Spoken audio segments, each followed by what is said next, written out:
साक्षात भगवान श्रीकृष्ण आणि महाभारताशी संबंधित असलेलं हे दिव्य फूल तुमच्या नशिबाचे दरवाजे नक्कीच उघडू शकतं. पण हे फूल घरात नेमकं कुठे लावावं? या फुलाच्या संरचनेत महाभारताचं कोणतं गुपित दडलंय आणि याचे औषधी आणि आध्यात्मिक फायदे काय आहेत? आजच्या विशेष आणि सविस्तर व्हिडिओमध्ये आपण कृष्ण कमळाची संपूर्ण माहिती एकाच ठिकाणी जाणून घेऊयात. चला तर मग सुरुवात करूया. कृष्ण कमळ हे एक झाड जे तुमचं नशीब बदलू शकतं. हे एक फूल जे घरात आलं की चमत्कार घडतात. होय, कृष्ण कमळ हे एक दिव्य वनस्पती मानले गेले. ही वनस्पती घरात असणं म्हणजे साक्षात विष्णूची कृपा. आणि जेव्हा हे फूल उमलतं तेव्हा त्यांच्या नाजूक पाकळ्यांत लपलेलं असतं एक अद्भुत रहस्य. पौराणिक मान्यतेनुसार हे फूल श्रीकृष्णाला अत्यंत प्रिय मानले जातं. शास्त्रीय दृष्टिकोनातूनही ही वनस्पती घरात सकारात्मक ऊर्जा निर्माण करते. आणि अनुभव सांगतो की ज्या घरात कृष्ण कमळ असतं तिथे संकटांचा वासही नसतो. नेहमी सौख्य, समृद्धी आणि शांती स्थिरावते. मग काय आहे या कृष्ण कमळामागचं नेमकं शास्त्र? काय सांगतात पुराणं आणि ऋषीमुनींच्या कथा?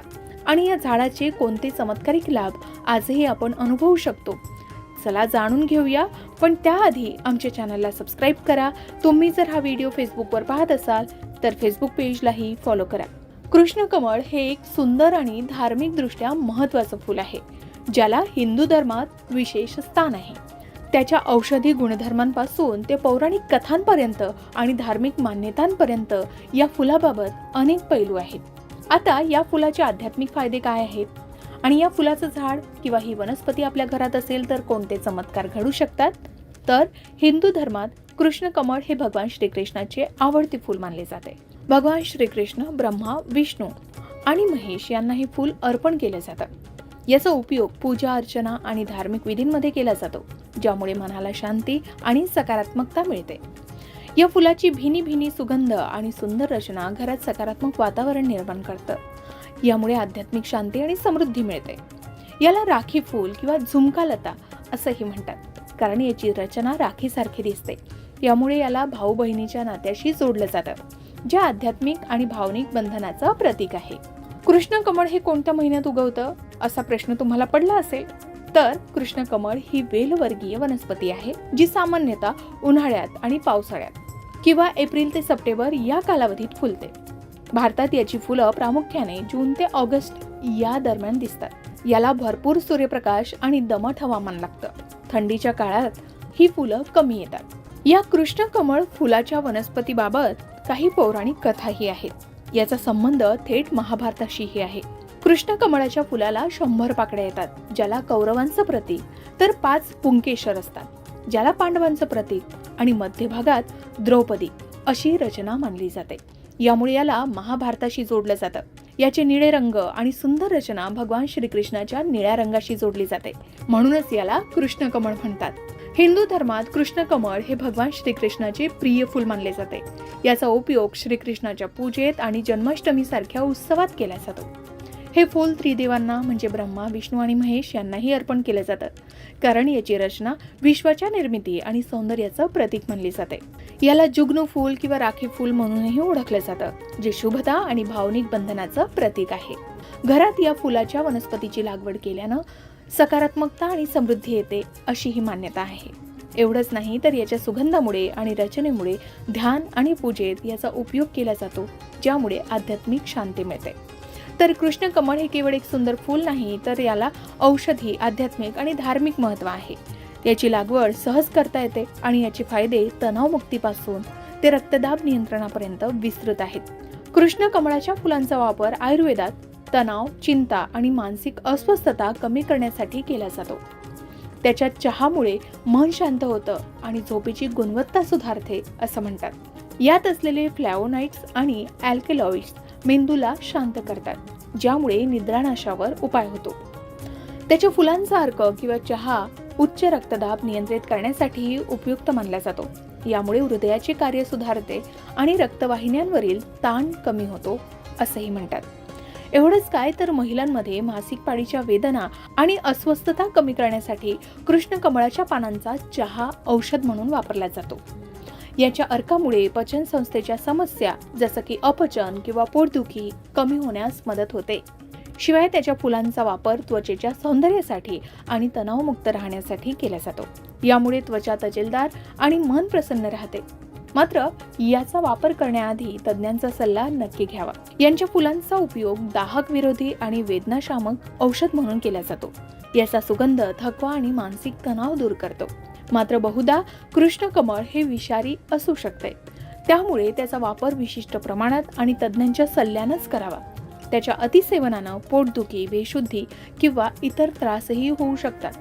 पौराणिक कथानुसार याचा संबंध महाभारत आणि श्रीकृष्णाशी आहे, तर धार्मिक मान्यतेनुसार हे फूल शुभता आणि सकारात्मकता देणार आहे. याची लागवड आणि उपयोग करताना योग्य काळजी घेणंही तितकंच महत्त्वाचं आहे. कारण कृष्णकमळ हे केवळ एक फूल नाही, तर ते आहे श्रद्धेचं, सकारात्मकतेचं आणि देवकृपेचं प्रतीक. या वनस्पतीचा साक्षात्कार ज्या घरात होतो तिथे नात्यांमध्ये प्रेम, मनात शांती आणि जीवनात समृद्धी स्थिरावते, असे बऱ्याच जणांचे अनुभव आहेत. तर आजच हे झाड आपल्या घरात लावा, फक्त शोभेसाठी नाही, तर चैतन्य, भक्ती आणि शुभतेसाठी. काही फुलं केवळ सुंदर नसतात, तर त्यामागे असतात गूढ कथा आणि पौराणिक संदर्भ सुद्धा. आज आपण अशाच एका दैवी आणि रहस्यमय फुलाबद्दल जाणून घेणार आहोत. ते म्हणजे कृष्णकमळ. या फुलाचं सौंदर्य आणि पौराणिक कथा ऐकून तुम्हीही थक्क व्हाल. कृष्णकमळ, ज्याला इंग्रजीमध्ये पॅशन फ्लॉवर असं म्हणतात, हे केवळ एक सुंदर फूल नाही, तर ते हिंदू धर्मातील अनेक प्रतीके आणि कथांशी जोडलेले आहे. या फुलाची रचनाच इतकी अद्भुत आहे की पाहता क्षणी आपल्याला निसर्गाच्या चमत्काराची जाणीव होते. या फुलामध्ये साधारणतः 100 ते 105 पाकळ्या असतात.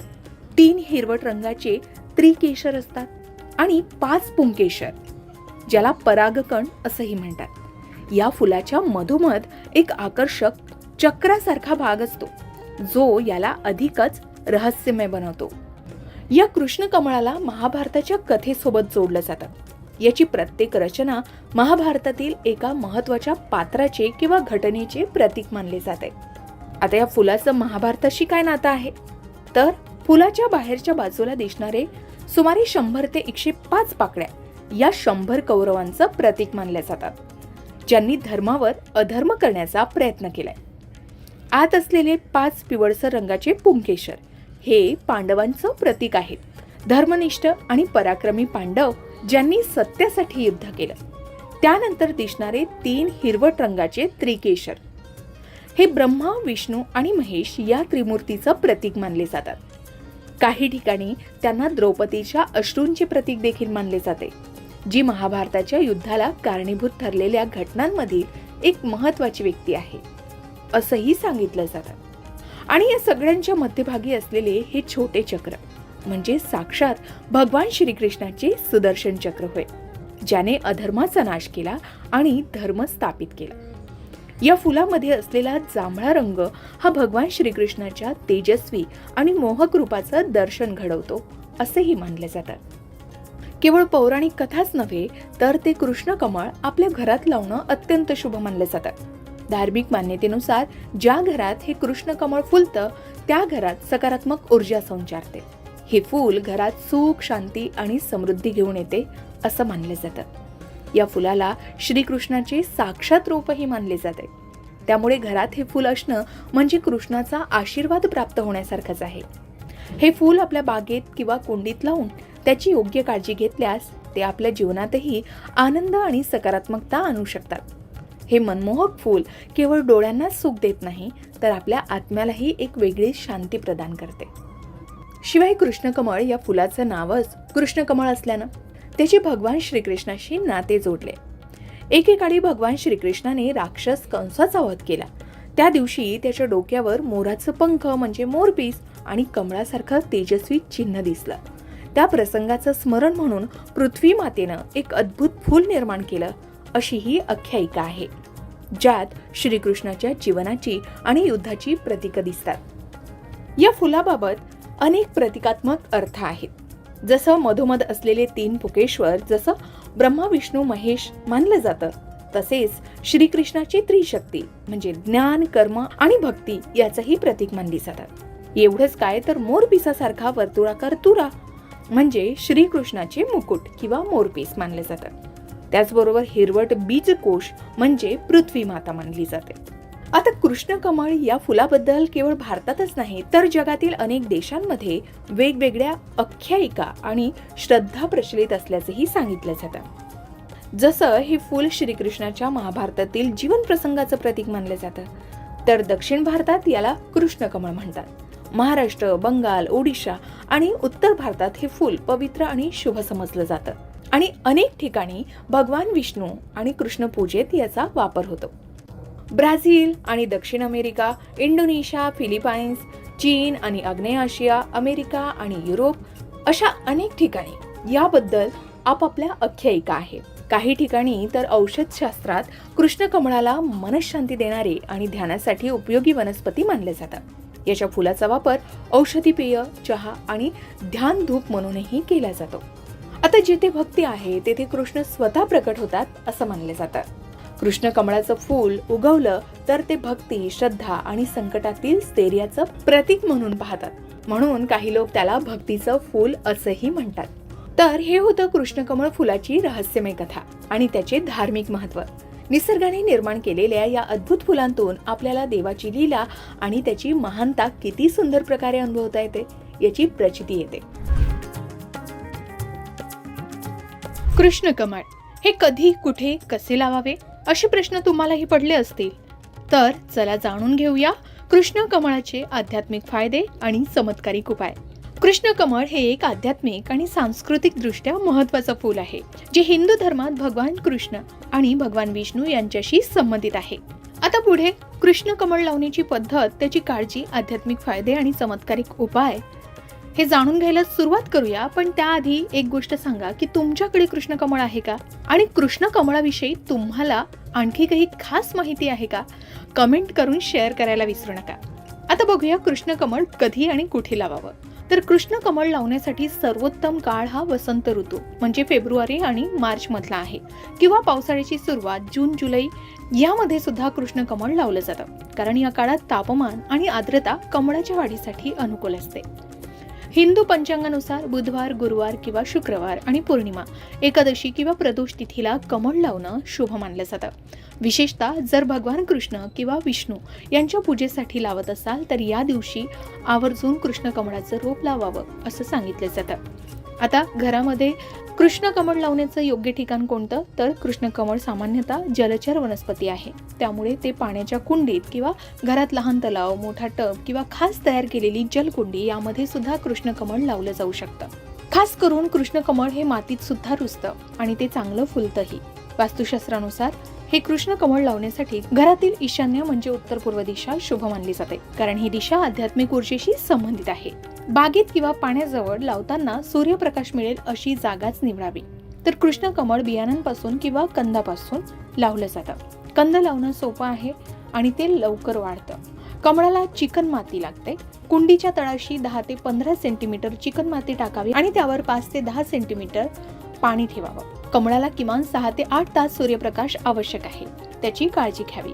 याही व्यतिरिक्त कृष्णकमळाची काळजी घेण्यासाठी कमळाला स्वच्छ आणि स्थिर पाणी लागतं, त्यामुळे पाण्याची पातळी 15 ते 30 सेंटीमीटर ठेवावी.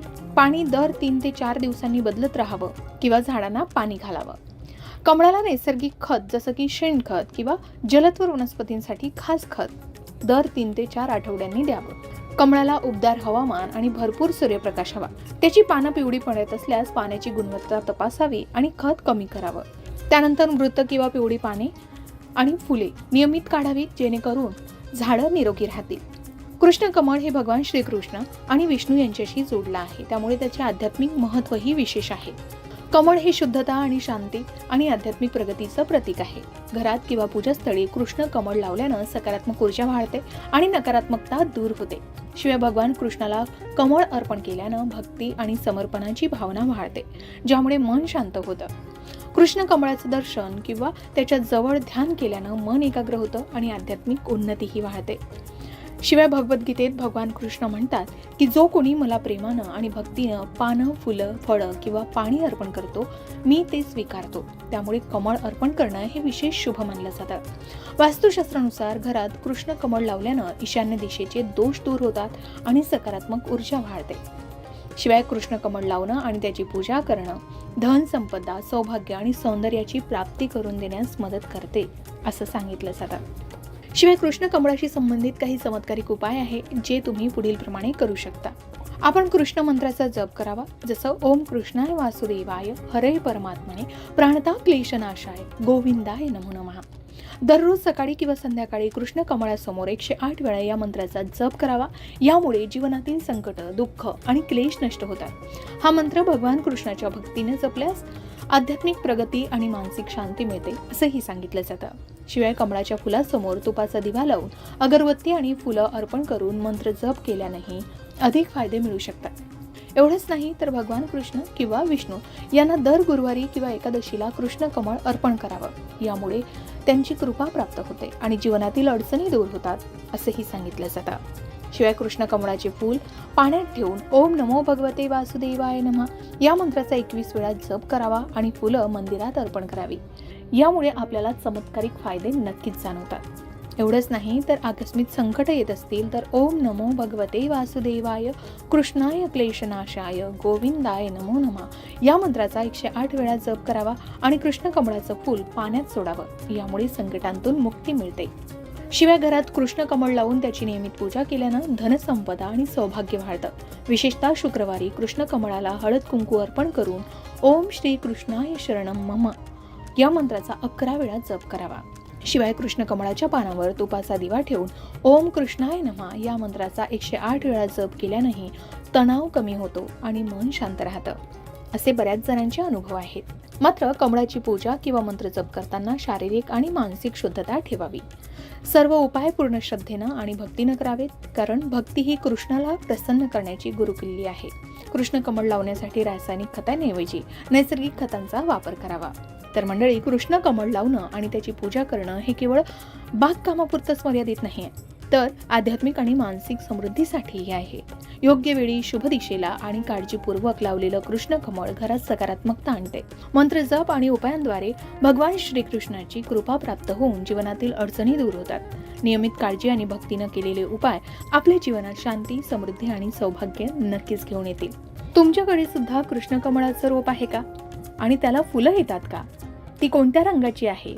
शिवाय तुम्हाला गुलाबी, निळ्या आणि पांढऱ्या कृष्ण कमळाविषयी विशेष माहिती जाणून घ्यायची असेल तर कमेंटमध्ये सांगा.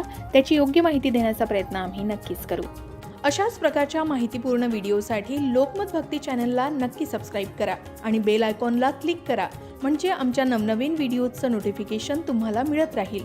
तसेच योग्य आध्यात्मिक मार्गदर्शनासाठी लोकमत भक्तीच्या फेसबुक पेज आणि इन्स्टा पेजला लाईक आणि फॉलो करायला विसरू नका.